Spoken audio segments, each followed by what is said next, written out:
It gives me pleasure today to host our guest speaker. Shannon Rush is a professional theatre maker with 20 years plus experience and has a diverse portfolio that includes casting, performing, directing, facilitating, producing, and dramaturgy. With her work showcased across Australia, New Zealand, London, and Italy. A very busy 20 years. She is currently the Artistic Associate at the State Theatre Company of South Australia. In February this year, Shannon directed to critical acclaim the world premiere of Housework by Emily Still. And later in this year, she will direct the American classic, The Glass Menagerie by Tennessee Williams. So I'm really looking forward to that. Last year in September, she directed the world premiere of The Puzzle by David Williamson at the Dunstan Playhouse. Shannon holds a Bachelor of Creative Arts in Directing with first class honours from Flinders University in 2016 and an Advanced Diploma in Acting from the Adelaide College of Arts in 2003. She also trained at the Trinity Laban Conservatoire of Music and Dance in London, that was in 2004, with funding assistance from the Helpmann Academy. So that was a coup. Well earned, of course. As part of her honours year studies at Flinders University, she worked on the secondment with Gail Edwards on the world premiere of Cloud Street for Opera South Australia. Shannon has also worked extensively between 2004 and 2009 as a freelance director with the Oval House Theatre in London. The Oval House Theatre played a key part in supporting the experimental theatre companies in the 1960s and 70s to the beginning of the millennium, when it had a change of direction, which was an interesting change, I thought. You will have read in the club bulletin about Shannon's many other and diverse achievements. Today, we look forward to Shannon's presentation, State Theatre Company 2025 and beyond. Thanks, Sharon. Thank you. Thank you, Kay, for that lovely introduction. And thank you all so much for having me here today. It's such a pleasure to be here and to have a chat with you about State Theatre Company South Australia, our year ahead, and also what is to come in the future as well. Now, Kay, you just did a fantastic job of introducing me, so thank you very much for that.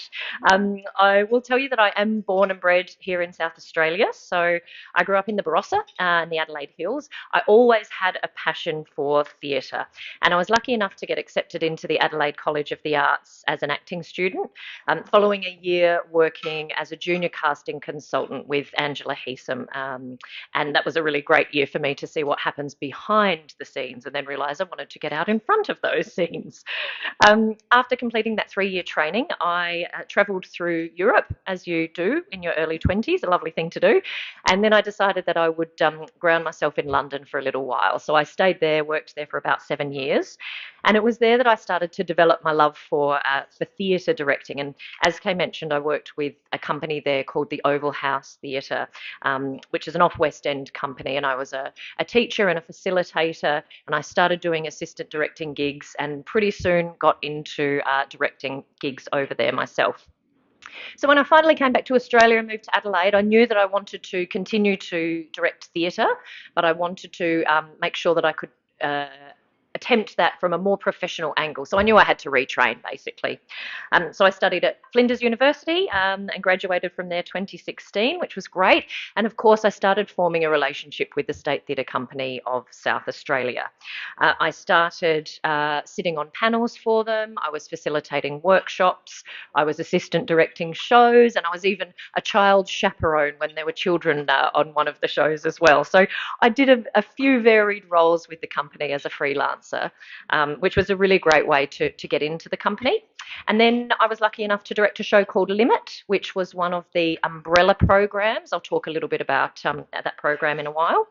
And then also Cathedral, which was one of the education shows.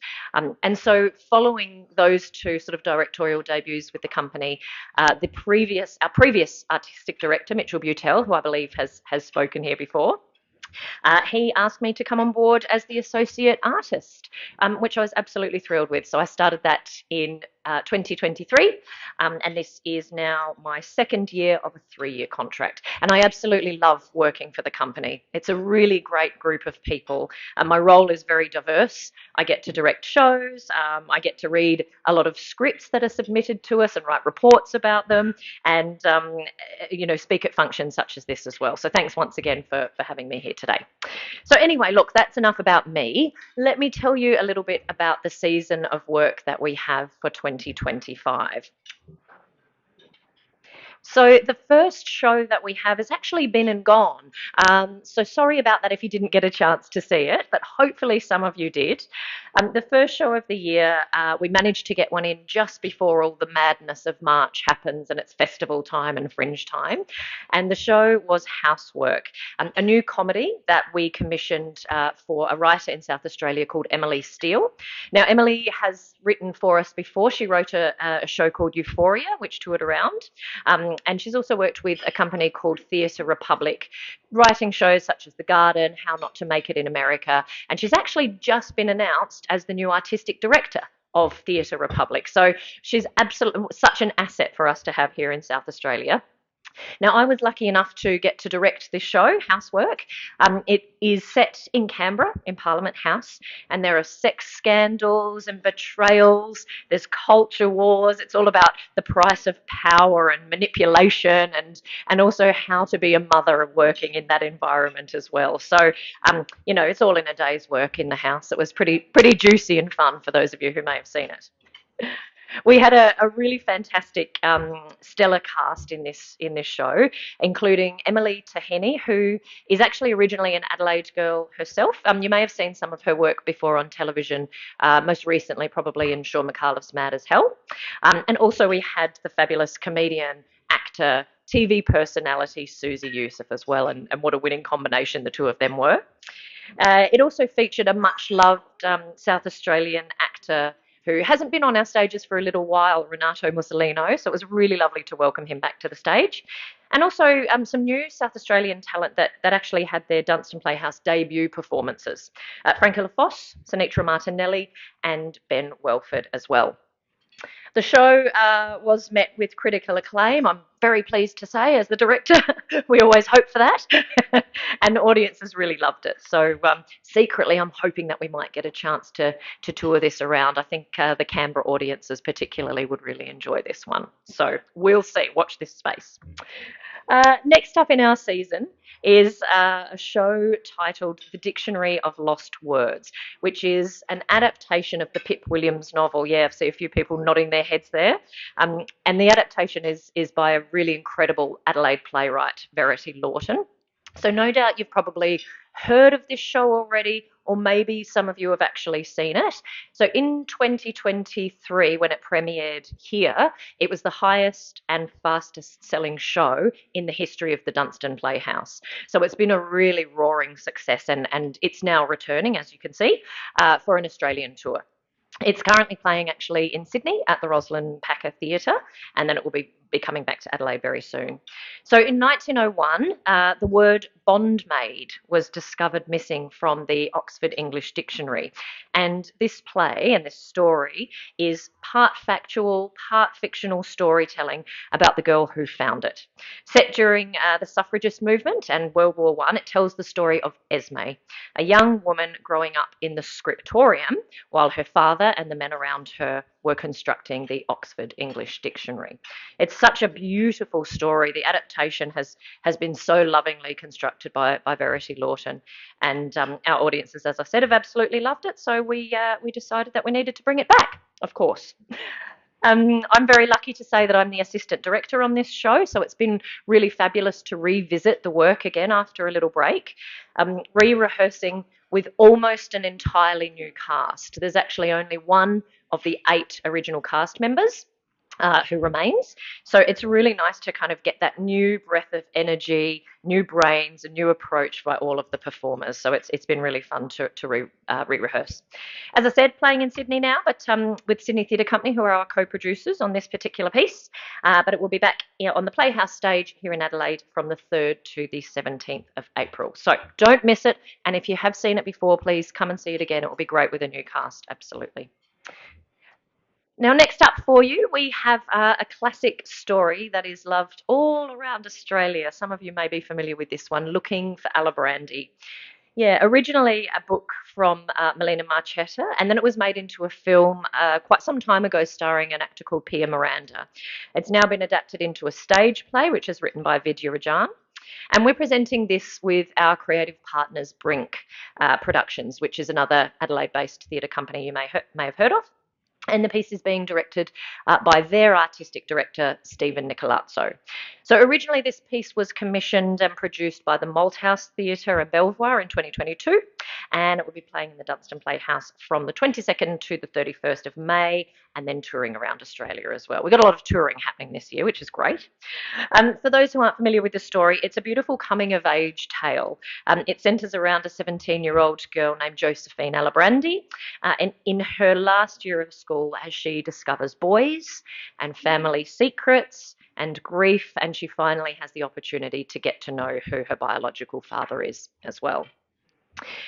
It is an Italian-Australian trip back to the 1990s and will be excellently told by this team of fabulous creatives. So some of these people were in the original cast, including Adelaide's own Lucia Mastrantoni, and we also have some new cast members joining from South Australia as well, Chris Asimos and Ashton Malcolm. So we're looking forward to that one. That will be one of our great education pieces, as you might imagine. Lots of schools will be interested in coming along to see that one. So ticket sales are going really well. Now, the next show we have is actually going to be quite huge. It's a winner of 5 Tony Awards, including Best Musical, and it is titled Kimberly Akimbo. It's based on a play by David Lindsay-Abaire, who's also written the book for it, and the music is by Janine Tesori. So this is a co-production for us with Melbourne Theatre Company, and it will premiere at Her Majesty's Theatre from the 8th to the 19th of July. Our former artistic director, Mitchell Butel, is going to be directing this piece. And a little funny story about when he first saw this play. So he saw it on Broadway and loved it so much that when it was time to stand up and give a standing ovation, he stood up with such gusto and force that he actually banged his face on the chair in front of him and cut his lip open. So he was giving a standing ovation with a bleeding lip at the time. But it tells you how much he loved it. And as soon as he saw it, he just knew he had to get the rights and bring it here to Adelaide. So we're very much looking forward to this. It is set in New Jersey in 1999, and it tells the story of Kimberly. So Kimberly is a girl born with a really rare genetic disease that means that she ages 4 times faster than the average person. So she's a teen, but in midlife form, and she's kind of living on borrowed time. She has a dropkick dad, a very narcissistic mum, and a criminal auntie. So it's equal parts a kind of teen comedy. There's a heist caper going on as well, and there's also a lovely, unlikely love story in there too. So it's really fun and funny, but it's very moving, and it's a tale that reminds us that we only live once. We are thrilled to have an absolute powerhouse cast for this. So the incomparable Marina Pryor is playing the role of Kimberly. Christy Whelan Brown is her mum. Local actor Nathan O'Keefe is playing her alcoholic father, and an Australian gem, Casey Donovan, is going to be playing her criminal aunt, Deborah. So we're in for some good times, I would say, with this particular group. Along with a cast of Adelaide and Melbourne young performers, musical theatre performers who help support and create the chorus. It's just going to be a real treat and an absolute wild roller coaster ride, with design by Jonathan Oxlade, who's just one of the best designers as well here in Adelaide, who used to do a lot of design for Windmill Productions. So it's going to be great. You'll love it. We hope you're able to come along and see that one. Now, at State Theatre Company South Australia, we're very passionate about championing First Nations stories and, of course, bringing those stories to the stage to share with everybody. So in 2023, at our office Christmas party, Mitchell was gifted a book as a Kris Kringle, and it was Dear Son by Thomas Mayo. He read it, he loved it, and he knew immediately that it needed to be turned into a piece of theatre. So the book itself is a compilation of letters written by Indigenous men to their sons and to their fathers. Writers include people like Stan Grant and Troy Cassar-Daley and John Little, and it's a really moving and important book as well. The adaptation is being written and directed by Isaac Drandick, and also written by John Harvey. And I was really lucky. Last week I got to read the first draft of how they're adapting this book. And you think, oh, it's going to be lots of letters, so it might just be a lot of people standing and delivering letters. But they've actually woven it all together as this beautiful ensemble piece. So I'm really excited to see where it goes for the production itself. It's going to be great, yeah. So Dear Son is a co-production for us with Queensland Theatre Company. It's opening on the 26th of July at the Odeon Theatre in Norwood, and it will feature some of Australia's finest First Nations performers as well, including a veteran of stage and screen, Trevor Jamieson, and also the wonderful Jimmy Barney, who you may have seen before on our stages here in Adelaide with Every Brilliant Thing, and also Who's Afraid of Virginia Woolf. So yeah, a really special piece, and we're looking forward to presenting for you. And now to our final show of the year. It is The Glass Menagerie by Tennessee Williams. So our audiences have been calling out for a classic for some time now, and it was absolutely time to deliver that. So we're really excited to round out the season with this much loved and semi-autobiographical play by Tennessee Williams. So in a small apartment in 1930s St. Louis, Amanda Wingfield and her two children, Tom and Laura, both are all spinning singular and separate dreams. Following the departure of the children's father, Amanda is fighting to provide a better future and life for her grown children, who are unlikely to ever fulfill her hopes and dreams for them. But a change in fortune does bring some hope when a handsome young gentleman caller comes to visit. Our production will star the wonderful Ksenia Logos and Catherine Adams, both of whom are actually on stage at the moment in Sydney with the Dictionary of Lost Words. And we're yet to cast the two young male roles. We're hoping to conduct those auditions in April once Mad March is finished. I'm very lucky to say that I get to direct this one this year as well. So yes, it has been a very busy year for me and will continue to be so. But as I said before, I absolutely love every minute of what I get to do. And now just to talk briefly about some of our add-ons to the core program that we offer.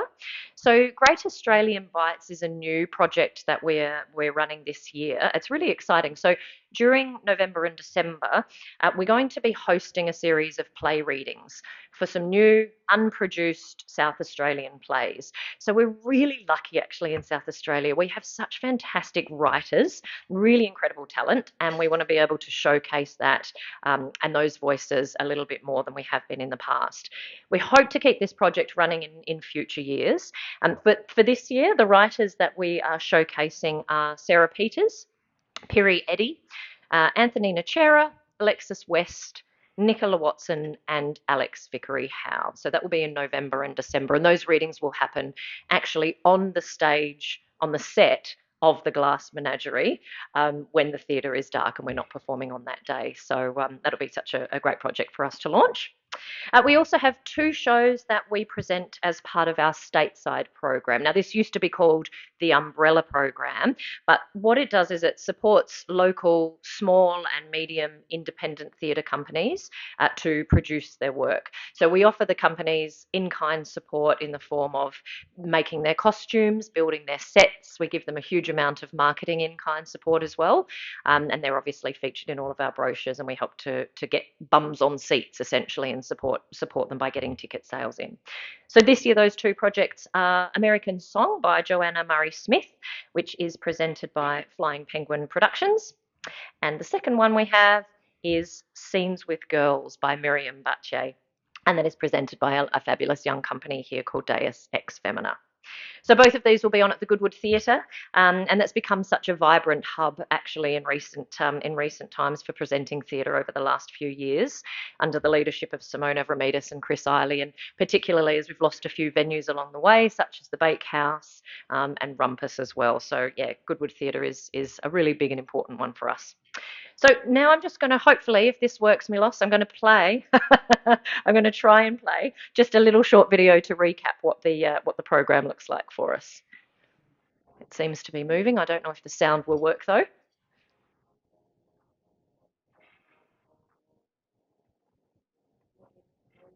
Yes, it might do. I'll try that button. volume's at 100. Do you want me to sing while I don't think it's coming out of the laptop at all. Yeah, I can't hear. Anyway, it's just a brief.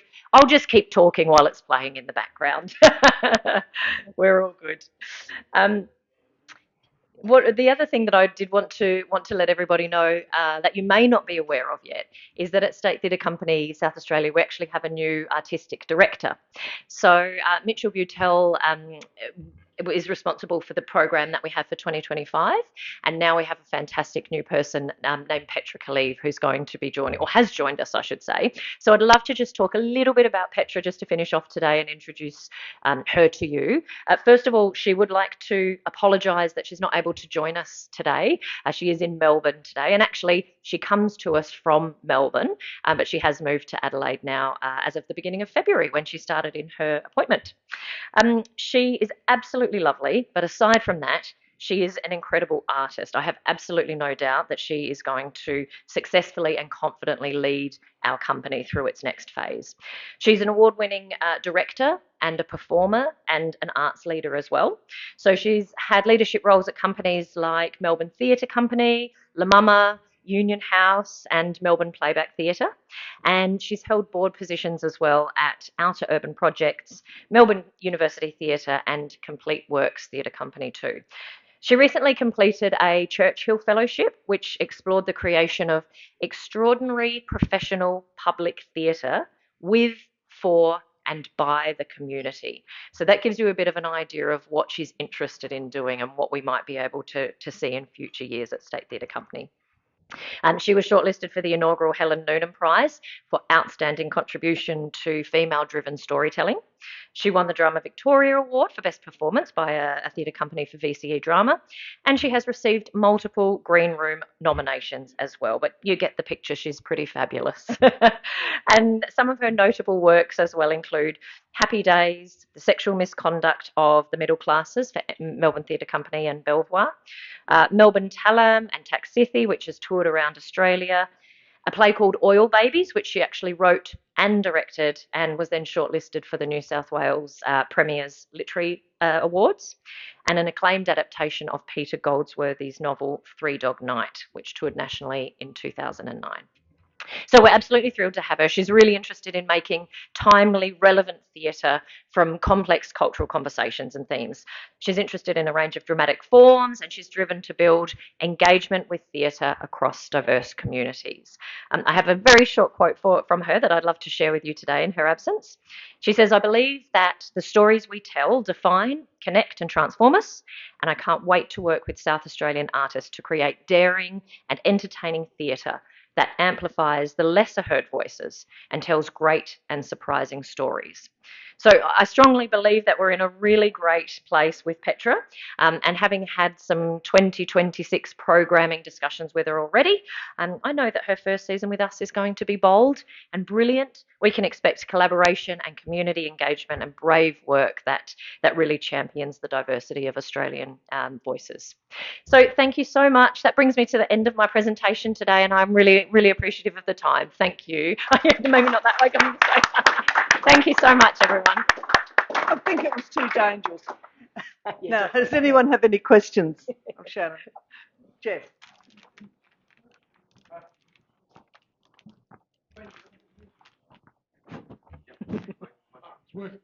Working?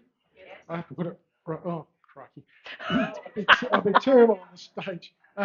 Thank you very much for that. I for one, really enjoy the presentations we get from the theatre company each year. Oh, good. It's always good to be ennobled by, what's coming up. Yeah. This might sound like a flippant question, but it's not really. What's the difference between critical acclaim and uncritical acclaim? Is there 5 points. Or is it just like any acclaim is now critical acclaim? Well, I guess we're always beholden a little bit to the critics, aren't we? To the reviewers and the people who are critiquing our shows. But you're quite right, Kay. It might be the difference between 2 stars and 5 stars. But we do like to, we can just say acclaim, but it always just sounds a bit better when you say it's critical acclaim, doesn't it? Sometimes in theatre we're all about words, so we do like to make the most of the words to make everything sound better. But that's a great question, actually. Yeah. I suppose it refers to what the critics and the reviewers are saying about the show. Yeah. And Shannon also got 5 stars as from the critical acclaim. Yes, hopefully, yes. No, we did. We were very grateful to get 5 stars for Housework. I'm going to follow up and also say I thought it was an excellent presentation. Thank you. On terms of critical acclaim, I'm just thinking a little bit about the medical situation where you, in critical care, you're in triage. I don't think it's where you want to be. So maybe just ordinary acclaim is pretty good as well. Oh, it is, absolutely. What our general public is saying about the shows is actually really important as well, absolutely. So I think your program is fantastic. I regret that I'm going to be away in both April and May, April and June, sorry. I'm going to miss at least 2 of those two of the plays, which I would have loved to have gone to. I think it's a great presentation. You refer to the fact we've lost a few theatres, but I think Adelaide's abundance theatre inventory, if you like, is quite amazing. I think I went to the Arts Theatre last Sunday night to see Hugh Sheridan. Yes. Fabulous show. He only had 2. And he said we had an entree and a wind-up, and that was it. So the one we went to was fantastic. But I hadn't been to the Arts Theatre for years, but there's another theatre next to that. I didn't even know where the Odeon was, but I spent a lot of time on Mill Parade, so now I do. Yes, so, yeah. But I think we've got an abundance of these theatres.